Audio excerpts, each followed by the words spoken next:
поговорити? Ну, давай розкажемо, що у нас ось тут зараз перший пікнік в Угорщині. Ми сьогодні в'їхали в Угорщину і зараз зупинилися в селі в такому скверику, гарному в затінку. І їмо канапочки, які нам приготувала Вікторія, мати Романа. Не знаю, чесно, в мене лише зараз відчуття, що ми почали мандри. От коли ми перетнули Угорщину, зразу включився цей драйв такий: о, я мандрую. Ням-ням. З чим у велосипедиста асоціюється слово «Європа»? Звісно, з велодоріжками. І от вона, перша велодоріжка в Європі. Вона починається одразу тут, біля скверика, в якому ми робили підвечірок. І подивимось, де вона закінчиться, бо нам ще їхати 10 кілометрів до міста.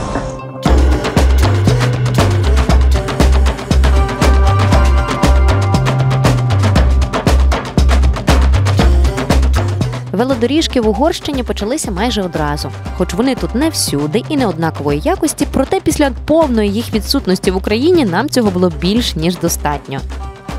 Це суцільний кайф їхати велодоріжками Угорщиною. Вони проходять між маленькими селами, містечками, містами. Ну, в самих містах і селах мало їх, але безпосередньо між на трасі – це просто кайф. Їдеш собі незалежно від тих машин, ніхто не напрягає, задоволення. Хочу, щоб в Україні теж були такі велодоріжки. Подивіться, яка краса.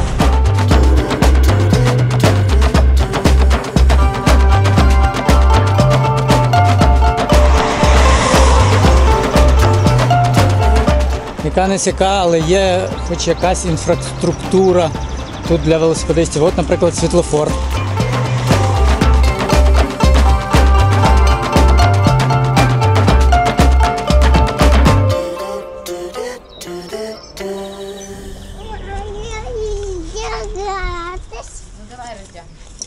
Футболку лише.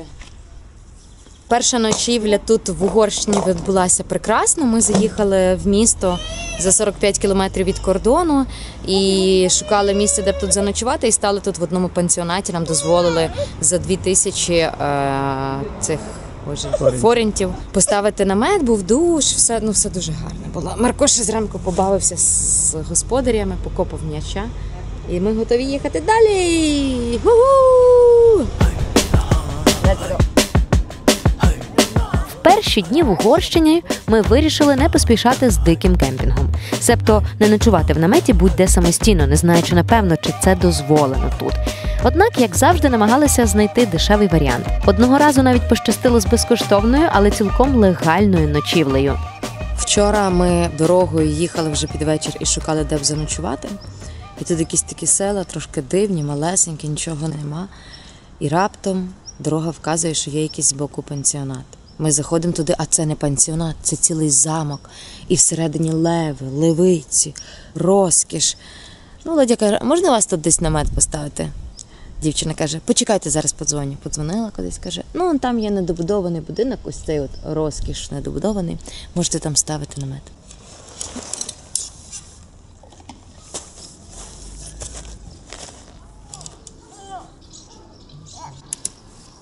І тут. Так. І тут. Мої ніжки, коліна, які були брудні. Тож ми в прекрасних умовах, і вода, все тут було, заночували майже в королівському замку.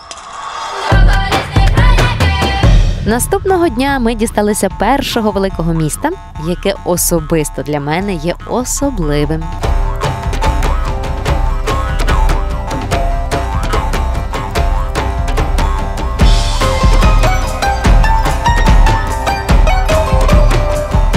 Ми в Дебрецені. Поки що Дебрецен, як і вся Угорщина, в принципі, складає на нас таке дуже малолюдне місце. Я не знаю чому, але тут Подивіться, на вулицях дуже мало людей, як для великого міста. І так по всій Угорщині ми вже проїхали 150 кілометрів і скрізь ми отримували таке враження. Ну, можливо, ми ще з Володією припускаємо, що напевно в них сієста, і вони зараз всі відпочивають, бо справді на дворі досить спекотно.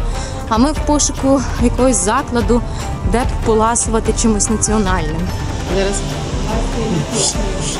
Ні, дай мені подути. він чудовий.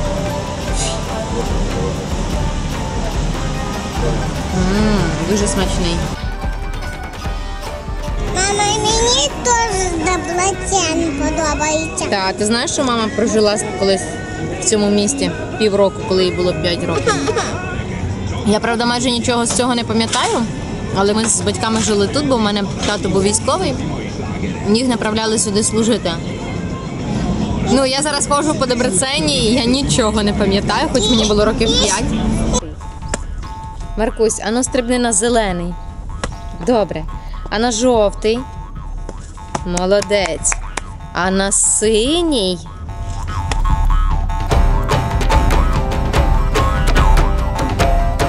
От коли ти знаходишся в новому місті, і там затишно, гарні велодоріжки, парки, тепле сонечко світить, будівлі тішать око, люди посміхаються, то це і є справжнє і те незамінне відчуття в мандрах, за якими ми, в принципі, ганяємося, особливо я.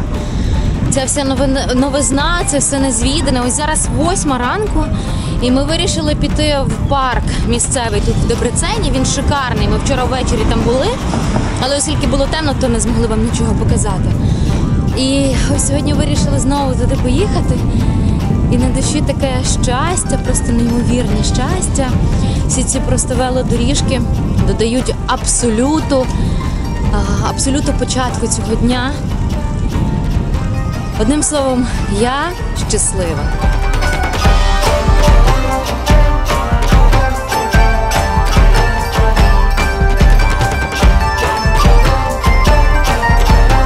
Дебреценський парк за розміром десь такий, як Стрийський парк, ну, можливо, трішки більше.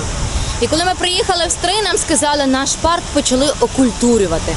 Так, я зробила висновок, хто його почав окультурювати. Його окультурили алкашняшка і наркомани.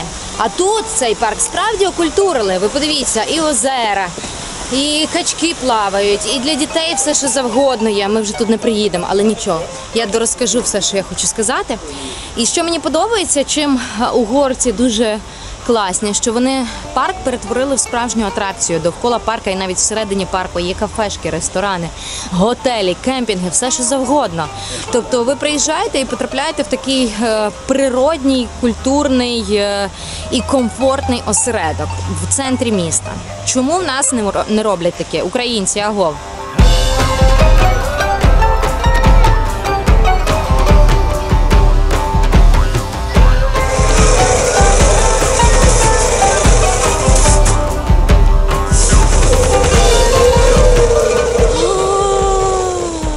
Це єдиний сильний спогад з мого дитинства, коли я жила в Дебрецені. Мені було 5 років. Я практично нічого не пам'ятала. Коли побачила цю тарзанку, то така, о Боже! Вперше на тарзанці я каталася 27 років тому і лише єдиний раз. Тут, в Дебрецені, і зараз знову таке дежавю, воно повторилося. До речі, і трошки починають вернати спогади. Згадалося, окрім тарзанки, це сильний запах, який, правда, камера не передає, запах вугілля. Тут зараз в Дебрецені його немає, але коли ми жили, не знаю, можливо, наш будинок отоплювали вугіллям, і запах вугілля стояв всюди. І ще згадалися 2 форінти, 2 копійчані форінти, які мені батьки дали тоді, аби я пішла купити хліб, але я їх загубила, тому що загралася з дітьми, і це була така перша велика трагедія. Не знаю, чи це випадковість, чи це не випадковість, але тоді батьки в 90-му приїхали зі мною пожити по роботі, тато, бо він військовий. Ми півроку прожили в Дебрецені, і зараз я з дитиною, з Марком знову в Дебрецені. Можливо, через ще скількись там 27-30 років він прийде з своїми дітьми. Хто його знає?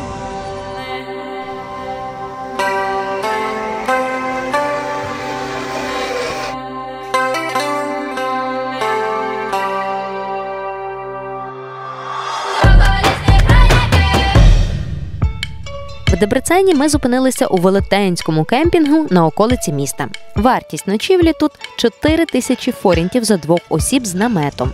Ну, це від центру 3 кілометри, але що таке для велосипедиста 3 кілометри? Нічого. І тут велетенська просто територія, в затінку під соснами, можна ставити намет, кухню, ну все, що має бути. І що найголовніше, з дитиною. Тут велетенський басейн, всілякі ігрові, там майданчики. Ну, тобто кайфово нам буде. Можна і позагорати, позасмагати.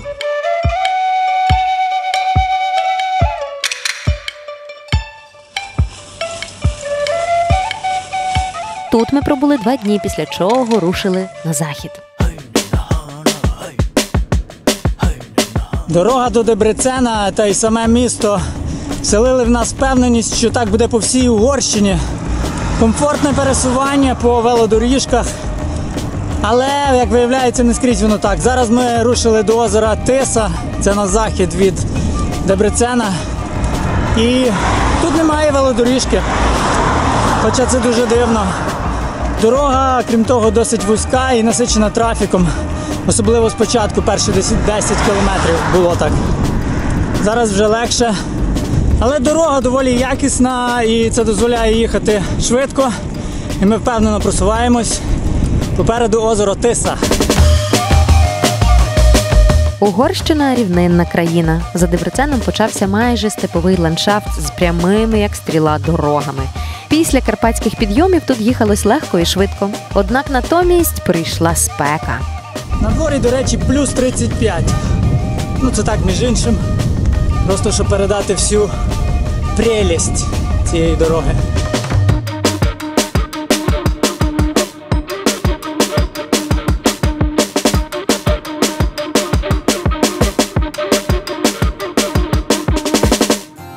І ввечері ми дослідили ще один тип кемпінгу – маленький, сільський, яких в Угорщині доволі багато. Ціна – 3000 за 2 осіб з наметом. Зазвичай тут є все необхідне, включно з можливістю готувати і навіть розваги для малюка. Сьогодні ми ночуємо в новому кемпінгу. Ну, це така Європа. Тут просто так десь стати не можна. І ми йдемо, десь нам показали місце, де можна розпалити вогнище, нашу пічку Бонда. Варимо борщ. Подивіться. Ой, борщик відкривайся.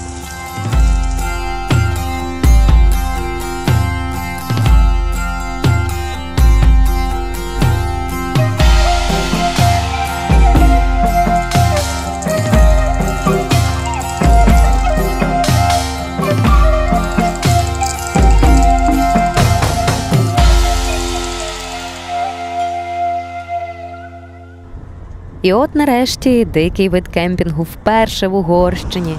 Ми випробували на березі прекрасного озера Тиса.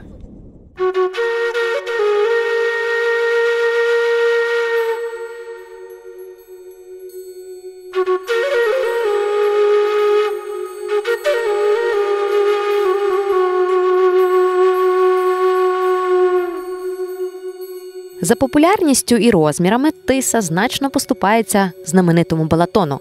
Однак це озеро відразу завоювало наші серця тим, чого бракує популярному гіганту – первісною природою і райським спокоєм. Сьогодні ми ночуємо на тій самій річці Тиса, яка тече з України. Буквально тиждень тому ми купалися в цій воді в Стеблівці біля Хуста, яка вже, напевно, також тут, поки ми їхали весь цей шлях сюди. Насправді ми не знаємо, чи це дозволено, чи це легально ночувати в наметі не в кемпінгу, тут в Угорщині. Тобто це буде такий маленький експеримент. І ми сподіваємось, що все буде окей, нас ніхто не оштрафує, але подивимось.